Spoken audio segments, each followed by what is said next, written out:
Hi guys, இன்றைக்கி நம்ம பார்க்க போகிற அனிமே வந்து வீக்கஸ்ட் டேமருங்கிற அனிமையை தான் பார்க்க போகிறோம். அங்கே வந்து எப்படின்னா இப்போ பார்த்தீங்கன்னா வில்லேஜில் வந்து ஒருத்தர் வந்து சீவிட்டுருக்காரு. அது உட்டை வந்து சீவிட்டுருக்காரு. உட்லேருந்து ஒருத்தர் குழந்த பிறக்க சத்தம் கேட்குது. ஆமாம், உங்களுக்கு குழந்த பிறந்திருக்கு, உங்களுக்கு ஒரு பெண் குழந்த பிறந்திருக்கு அப்படின்னு வருது. இதுதான் நம்ம ஹீரோயின் பார்த்துட்டு அவங்க ரொம்ப அழகாக இருக்காங்களே அப்படின்னு கொஞ்சிட்டு ஆமாம், என் பொண்ணு ரொம்ப அழகாக இருக்கா அப்படின்ட்டு அவங்க அப்பாவும் சொல்லிட்டு இருக்காரு. அதுக்கப்புறம் பார்த்தா ஒரு 5 வருஷம் கழித்து காட்டுறாங்க. 5 வருஷம் கழிச்சு அந்த பொண்ணு வந்து ஜாலியாக ஓடி வச்சு விளாண்டுட்ருக்கா. அப்பா நீங்கள் எப்படி இருக்கீங்க அப்படின்னுட்ருக்காங்க. நான் நல்லா இருக்கேம்மா, நீ எப்படி இருக்க அப்படின்னு சொல்லிட்டுருக்காங்க. அந்த நேரத்தில் வந்து சாப்பிட்டுட்ருக்காங்க. சாப்பிட்டுட்ருக்கக்குள்ள ஹீரோயினுக்கு என்ன ஆச்சு, விக்கல் வந்துக்குது. இவங்க தான் நம்ம ஹீரோயினு. இவனுக்கு வந்து விக்கல் ஆகுது. அப்பா என்ன செய்கிறாரு, டக்குன்னு அவர் மேஜிக் யூஸ் பண்ணி தண்ணி யூஸ் பண்ணி டக்குன்னு வந்து கொடுக்குறாரு. நீ இதே மாதிரி பண்ணிகிட்டு இருந்தனா உனக்கு நீ மூச்சை அடைச்சிக்கும் அப்படின்னு அவங்க அண்ணன் சொல்லக்குள்ள எனக்கெல்லாம் ஒன்றும் ஆகாது அப்படின்னு சொல்கிறாங்க. எனக்கெல்லாம் ஒன்றும் ஆகாது அப்படின்னு சொல்கிறாங்க. அப்பாவும் சிரிச்சிட்ருக்காரு. அதுக்கப்புறம் என்ன செய்கிறாங்கன்னா, நெக்ஸ்ட்டு வந்து அவங்க அம்மாவுக்கு வந்து சமைக்கிறதுக்கு வந்து ஹெல்ப் பண்ணிகிட்ருக்காங்க. எல்லோரும் சமைச்சு முடித்த அப்புறம் அவங்க அண்ணன் என்ன சொல்கிறாங்கன்னா, நீ மேஜிக்கை நல்லா யூஸ் பண்ண கற்றுக்கிறியா? அவங்க ஏதோ கொஞ்சம் படிச்சுட்ருக்கேன், மேஜிக்கை வந்து படிச்சுக்க அப்படின்னு சொல்லிகிட்ருக்காங்க. ஆமாம்மா, நீ உனக்கு வந்து 5 வயசு ஆகுதுல்ல, உனக்கு 5 வயசு ஆனவொடனே மேஜிக் என்னென்ன மேஜிக்லாம் இருக்குதுன்னு பார்ப்பாங்க. என்ன மேஜிக் இருக்குதுன்னு அவங்களே வந்து இதில் வந்து சொல்லுவாங்க அப்படின்னு மேஜிக்கை வந்து செக் பண்ணி அவங்களே வந்து சொல்லுவாங்கம்மா. உனக்கு என்ன மேஜிக் வருதுன்னு பார்ப்போம். என்னோடய மேஜிக் தான் பவர்ஃபுல்லாக இருக்குது அப்படின்ட்டு அவங்க அக்கா வந்து சொல்லிட்டு போகிறாங்க. இப்படியே ஒரு நாளும் போகுது. இப்படியே ஒரு நாளும் சந்தோஷமாக போகுது. அதுக்கப்புறம் என்ன சொல்கிறேன்னா, என்ன மேஜிக் இருக்குதுன்னு பார்க்குறதுக்கு வந்து இதுக்கு வந்து இட்டு வந்திருப்பாங்க, கோயிலுக்கு வந்து இட்டு வந்திருப்பாங்க. அப்போ தான் வந்து சர்ச்சில் வந்து வைக்க சொல்கிறாங்க. வச்ச வேகத்துக்கு வந்து ஃபாதர் பார்க்குறாரு. ஓ காடஸ், இவங்களுக்கு என்ன பவர் இருக்குன்னு காட்டுங்க அப்படின்னு சொல்கிறாரு. சொன்ன உடனே வந்து அதுலேருந்து அந்த பால் அப்படியே வெடிச்சிருச்சு. தகர்ந்துருச்சு. இந்த பொண்ணுக்கு ஒரு பவருமே இல்லை. இந்த பொண்ணு எப்படியாச்சும் எங்கேயாச்சும் இது ஒரு தீய சக்தி மாதிரி, இது எங்கேயாச்சும் வெளில இட்டுட்டு போயிடுங்க, யாருக்கும் தெரியாமல் இட்டுட்டு போயிடுங்க அப்படின்னு சொல்கிறாங்க. அப்புறம் வீட்டில் தான் காட்டுறாங்க. அவங்க அப்பா என்ன சொல்கிறாருன்னா, இந்த குழந்தை இருக்கிறதுக்கு இல்லாமலே இருக்கலாம் அப்படின்னு சொல்கிறாரு. இந்த குழந்தை இருக்கிறதுக்கு இல்லாமலே இருக்கலாம், உன்னை ஏன் பெத்தேன்னு எனக்கே தெரியல அப்படின்னு அவங்க அப்பா வந்து சத்தம் போட்டு அதோட பொம்மையை வந்து உடைக்கிறாரு. இந்த குழந்தையோட ஹீரோயினோட குழந்தைய உடைக்கிற அம்மா தான் சொல்கிறாங்க, அவங்க அது குழந்தை தாங்க அப்படின்னு சொன்னோன்னே, நீ சும்மா கடை அப்படின்னு அவர் சொல்கிறாரு. உனக்கு என்ன தெரியும் அப்படின்னு சொல்கிறாங்க. அவங்க அம்மா வந்து சமாதானப்படுத்த வந்து போகிறாங்க. அவங்க அண்ணன் என்ன செய்கிறாருன்னா ஹீரோயினை கையை பிடிச்சி இழுத்துட்டு போகிறாரு. இழுத்துட்டு போயிட்டு என்ன செய்கிறாருன்னா, நீ வெளில போயிடு, இனிமேட்டுக்கு வராத அப்படின்னு அவர் சொல்கிறாரு. நீ வெளில போ, இனிமேட்டுக்கு என் கண்ணு முன்னாடி வந்துடாத, இந்த ஊர் பக்கம் வந்துடாத, கொன்னுடும், இன்னங்க இருந்தாங்கன்னா கொன்னுடுவாங்க, ஒழுங்காக ஓடி போயிடு அப்படின்னு அவங்க அண்ணன் சொல்கிறாரு. அப்போ தான் 3 பசங்களை வந்து காட்டுறாங்க. ஹீரோயின் என்ன செஞ்சுட்ருக்காங்க, தனியாக சோகத்தோடு போயிட்டுருக்காங்க. இந்த வயசில் எனக்கு ஏன் இவ்வளோ பிரச்சனை வரணும், சொந்தக்காரங்களால பிரச்சனை, மேஜிக் இல்லைன்னா ஒரு இதாக நினைக்கிறாங்க, மேஜிக் இல்லைன்னா ஒரு தீய சக்தியாக நினைக்கிறாங்க அப்படின்னு நினச்சிட்டு இருக்கக்குள்ளே பசங்க வந்து கல் எடுத்து அடிக்கிறாங்க. நீ ஒரு தீய சக்தி, வெளில போ அப்படின்னு அவங்க கல் எடுத்து அடிக்கிறாங்க. அவங்க என்ன செய்கிறாங்கன்னா, அழுதுகிட்டே காட்டுக்குள்ளே வந்து போகிறாங்க. காட்டுக்குள்ளே போயிட்டு மழையிலையும் நனைஞ்சிக்கிட்டே போகிறாங்க. மழையில் நனைஞ்சிக்கிட்டு சோகத்தோட போகிறாங்க. அப்போ தான் குகை ஒன்று பார்க்குறாங்க. அதில் நனைஞ்சிக்கிட்டு குளிர் காயறாங்க. அந்த நெருப்பு கூட அணைஞ்சி போயிடுச்சு. ஏன்னா நம்மளுக்கு வெளிச்சம் தர்றதுக்கு எதுவுமே இல்லையே அப்படின்ட்டு அவங்களே அந்த இடத்துல மயக்கம் போடுறாங்க. ஏன்னா தலையில் அடிச்சிருப்பாங்கள்ல, மயக்கம் போடுறாங்க. ஏஞ்சி பார்த்தா ஒரு பாட்டிம்மா, பாப்பா நீ இப்போ பரவாயில்லையாம்மா அப்படின்னு கேட்குறாங்க. உனக்கு என்னதாம்மா பிரச்சனை, ஏம்மா இங்கே வெளில வந்திருக்க அப்படின்னு. இந்த காட்டுப்பகுதிக்குள்ளலாம் வராது, ரொம்ப ஆபத்தான பகுதி. சரிப்பா இந்தம்மா இது சாப்பிடுமா அப்படின்னு கொடுக்குறாங்க. சின்ன வயசில் அவங்கள பார்த்ததா ஹீரோயினுக்கு வந்து ஒரு ஞாபகம் வருது. அப்புறம் அவங்க கூடயே இருக்கிறாங்க. அவங்களுக்கு கூட குளிர் காயறாங்க. அவங்க கூடயே பல நாளை ஓட்டுறாங்க. படிக்க சொல்லித்தராங்க. என்னென்ன மருந்து எப்படியா பற்ற வைக்கணும், இதனால் என்ன பிரயோஜனம் அப்படின்ட்டு சொல்லிக் கொடுக்குறாங்க. ஒரு நாள் என்ன செய்கிறாங்க, ட்ராப்பு பொரியெல்லாம் எப்படி வைக்கணும்னு அதுக்கூட அவங்களுக்கு சொல்லிக் கொடுத்துருக்காங்க. அதுக்கப்புறம் நல்லா திருப்தியாக வந்து சாப்பிட்டுட்ருக்காங்க. ஒரு நாள் என்ன செய்கிறாங்கன்னா, சரி நம்ம ஊருக்குள்ளே போய் தான் பார்ப்போமேன்ட்டு ஊருக்குள்ளே போகிறாங்க. போய் பார்க்கக்குள்ள எல்லாமே ஹீரோயினை தான் தேடிக்கிட்டு இருக்காங்க. அவங்கள யாராவது பார்த்தீங்கன்னா அவங்கள கொன்னுடுங்க, அவங்கள உசுரோடே வைக்காதீங்க, அவங்க ஒரு தீய சக்தி அப்படின்ட்டு அவங்க சொல்லிகிட்ருக்காங்க. வில்லேஜோட சீஃப் வந்து சொல்லிகிட்ருக்காரு, ஆமாம் நீங்கள் யாராவது அவங்கள பார்த்தீங்கன்னா கொன்னுடுங்க அப்படின்ட்டு தான் சொல்லிகிட்ருக்காரு. அவங்க அப்பாவும் அதான் சொல்லிகிட்ருக்காரு, நீங்கள் என்ன வேணாலும் பண்ணிக்கிங்க அந்த பொண்ணை, எனக்கு ஒன்றும் கவலையே கிடையாது, நீங்கள் என்ன பண்ணாலும் எனக்கு கவலை கிடையாது அப்படின்னு அவங்க அப்பாவும் சொல்லிட்டாரு. அதுக்கப்புறம் ஊர் மக்கள் என்ன சொல்கிறாங்க, அந்த பொண்ணை நாங்கள் பார்த்தோன்னா கொன்னுடுவோம் அப்படின்னு சொல்லிகிட்ருக்காரு. எல்லாம் ரூம் மக்கள்லாம் அமைதியாக வந்து பார்த்துட்ருக்காங்க. சீஃப் தான் சொல்லிகிட்ருக்காரு, அவங்கள 4-5 பேர் தேடி போங்க, அவங்க கண்ணில் பட்டா கொன்னுடுங்க, இதனால நம்ம ஊருக்கே பெரிய ஆபத்து அப்படின்னு சொல்லிகிட்ருக்காங்க. சொன்ன உடனே அவங்க என்ன செய்கிறாங்கன்னா, ஹீரோயின் வந்து போயிட்டுருக்காங்க. போயிட்டு அவங்ககிட்டேருந்து தப்பிச்சு போயிட்டுருக்காங்க. போயிட்டுருக்கும்போது மரத்து மேலே என்னமோ கட்டியிருக்கிறத பார்க்குறாங்க. பாத்திரங்கள்லாம் கட்டியிருக்குது. ஒரு கயிறை பிடிச்சி இழுக்கிறாங்க. இழுத்த வேகத்துக்கு அங்கே வந்து ஒரு குப்பைமேடு இருக்குது. குப்பைமேட்டில் வந்து என்னென்னமோ பை அங்கே என்னென்ன கிடைக்குமோ, புக்கு கிடைக்குதா, ஹீலிங் போஷன் கிடைக்குதா, சாப்பாடு எதாவது கிடைக்குதான்லாம் தேடி பார்த்துட்ருக்காங்க. அவங்களுக்கு தேவையான பொருள்லாம் எடுத்து வச்சிட்ருக்காங்க. ஜேர்னிக்காக எடுத்து வச்சிட்ருக்காங்க. அப்போ தான் ஒரு மனுஷனை பார்க்குறாங்க. அவங்க பார்க்கறதுக்குள்ள அவங்க குப்பையெல்லாம் எடுத்துகிட்டு வந்து கொட்டிகிட்ருக்காங்க. அப்போ தான் அங்கே ஸ்லைம்லாம் வந்து பார்த்துட்ருக்காங்க. ஸ்லைம் என்ன செய்யுதுன்னா, அங்கே மரம் எல்லா குப்பை எல்லாத்தையும் வந்து சாப்பிட்டுட்ருக்கு. அவர் வந்து டேம் பண்ணியிருப்பார் போல், அதனால வந்து அதை பார்த்துட்ருக்கு. இதை வந்து ஹீரோயின் வந்து மறைஞ்சு பார்த்துக்கிட்டே இருப்பாங்க. இங்கே தான் நம்மளுக்கு செட் ஆகுது, நம்ம எங்கேயாச்சும் வெளில போயிடலான்ட்டு பல நாள் கடந்து, பல ஆறுகளை கடந்து அப்படிலாம் வந்துட்டுருப்பாங்க. அதுக்கப்புறம் வந்துட்டு குளித்து ரொம்ப நாள் ஆச்சுன்ட்டு குளிப்பாங்க. குளிச்சுட்டு நாம் இங்கே இருக்கிறத விட நம்ம பல நாள் எங்கேயாச்சும் இங்கே சந்தோஷமாக இருக்கும், சரி நம்ம எங்கேயாச்சும் வெளிலேயாச்சும் ரொம்ப தூரம் போனால் தான் நம்மளுக்கு செட் ஆகும், இங்கே பக்கத்துலேயே இருந்தாலும் நமக்கு செட் ஆகாது அப்படின்ட்டு நினச்சி பார்க்குறாங்க. நம்ம ஜேர்னி ஸ்டார்ட் பண்ணலான்ட்டு முடியெல்லாம் ஷார்ட்டாக கட் பண்ணிக்கிறாங்க. கட் பண்ணிக்கிட்டு கொண்டெல்லாம் வச்சுக்கிட்டு அப்படியே போயிட்டுருக்காங்க.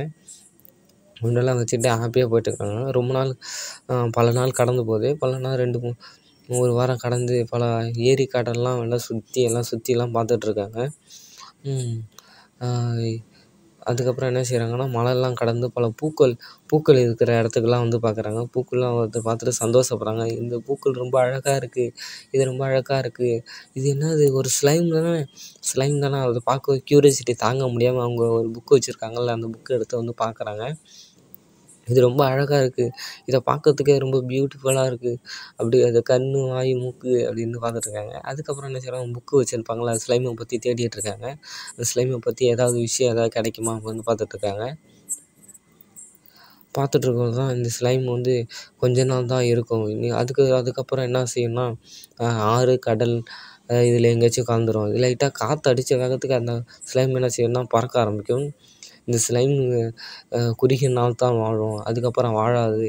ஏன்னா பல ஆறு, கடல்கள் மூலியமாக இது வந்து கலந்துரும் அப்படின்னு சொன்னோம். 2-3 புல் ஜம்ப் பண்ணி அதுக்கப்புறம் கீழே வந்துடும். ஏன்னா காற்று அடித்த வேகத்துக்கு அவ்வளோ வீக்காக இருக்கும். அந்த ஸ்லைம் வந்து அவ்வளோ வீக்காக இருக்கும். அது மட்டும் இல்லாமல் அந்த புக்கை வச்சு படிச்சிட்ருக்காங்க. இதுக்கு எதாவது வீக்னஸ் இருக்கா, இதுக்கு என்ன சாப்பிடும் அப்படின்லாம் வச்சு படிச்சிட்ருக்காங்க. படிச்சிட்ருக்க வேகத்துக்கு அப்போ தான் ஜாலியாக வந்து விளாண்டுட்ருக்கும். தரையில் வந்து நிமிர முடியாமல் வந்து தவழ்ந்துட்ருக்கும்.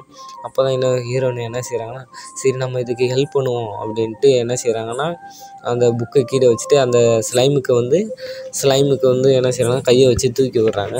தூக்கிட்டு, நீ ரொம்ப அழகாக இருக்க, நீ ரொம்ப க்யூட்டாக இருக்க, உன்னை எனக்கு ரொம்ப பிடிச்சிருக்கு, சரி இதுக்கு என்ன சாப்பாடு கொடுக்கலாம், இதில் ஏதாவது புக்கில் ஏதாவது இருக்கா, அது இருக்குமா அப்படின்ட்டு தான் பார்த்துட்ருக்காங்க. பார்த்துட்ருக்கக்குள்ள என்ன செய்கிறாங்கன்னா, ஸ்லைம் என்ன செய்யுதுன்னா சாப்பிடாம ஒரு மாதிரியாக இருக்கும். இருக்கிறதுனால அவங்க என்ன செய்வாங்கன்னா, சரி இதுக்கு என்ன சாப்பாடு கொடுக்கலாம் அப்படின்னு தான் பார்த்துட்ருப்பாங்க. குளிரில் அந்த காற்றுல அடிச்சுட்டு போயிடும்.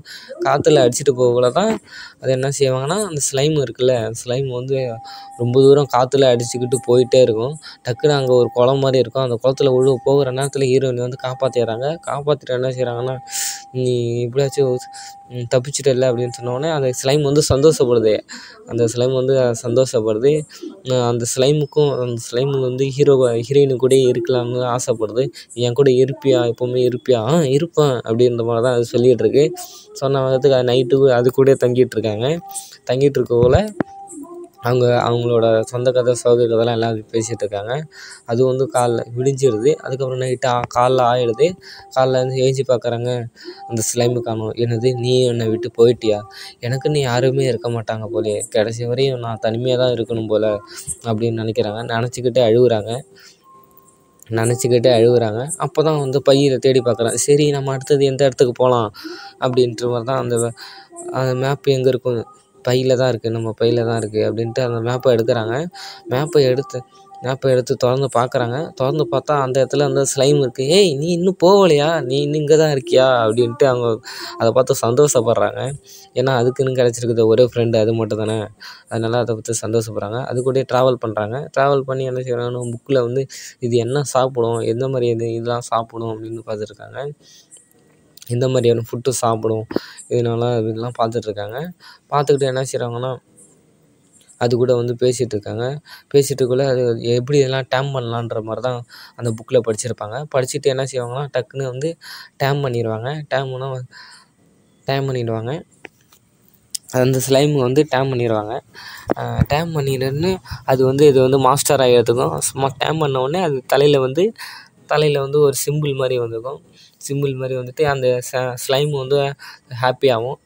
அந்த ஸ்லைமும் ஹாப்பியாகவும் ஹீரோயினும் வந்து ஹாப்பியாக இருப்பாங்க.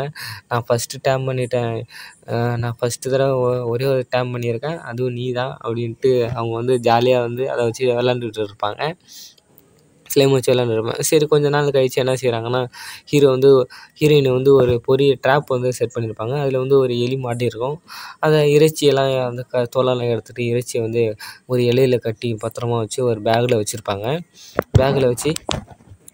பேக்கில் வச்சுட்டு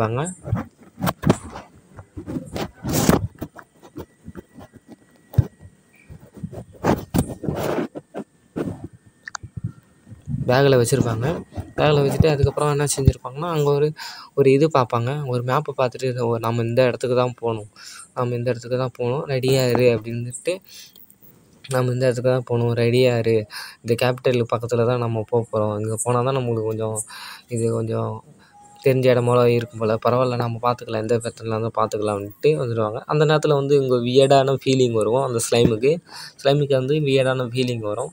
இங்கே இருக்கிறது நமக்கு நல்லதில்லை, இங்கே வந்து வியர்டான ஃபீலிங்காக இருக்குது அப்படின்ட்டு வேகமாக போயிட்டுருக்காங்க. வேகமாக நடந்து போய்கிட்டே இருக்காங்க. போயிட்டுருக்கோல ஒரு மரத்து மேலே டக்குன்னு ஏறிடுறாங்க. மரத்து மேலே டக்குன்னு ஏறிட்டு அப்படியே உட்காந்துக்கிறாங்க.